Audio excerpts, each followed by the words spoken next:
Well, there's a lot of laundromats obviously are in strip centers, kind of multi-tenant centers, but there's a lot of standalone buildings too that have laundromats.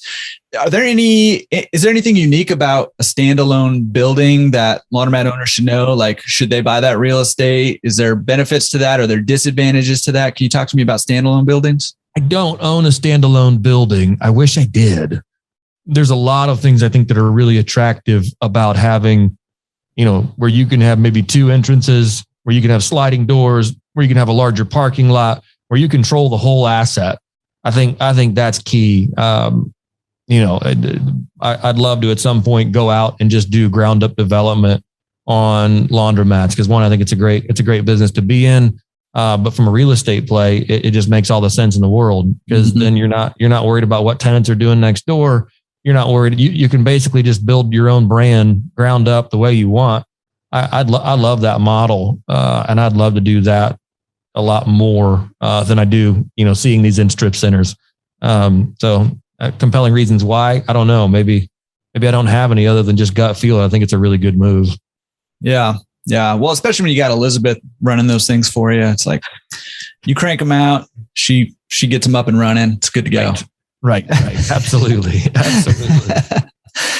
All right. Well, yeah. Okay. I mean, this is the question, right? And this is the question that only you really can answer this question.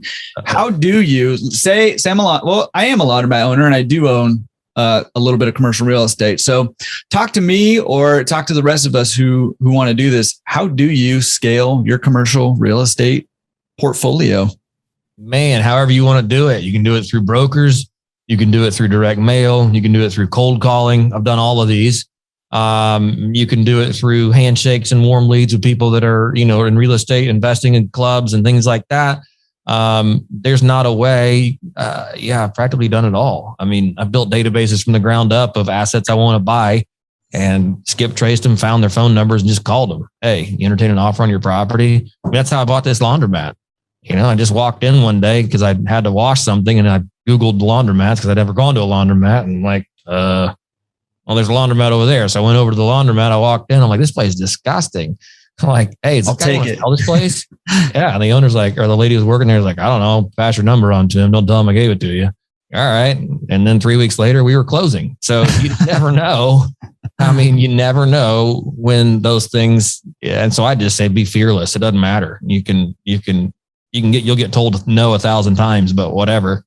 Those are always today that I still employ to find real estate deals.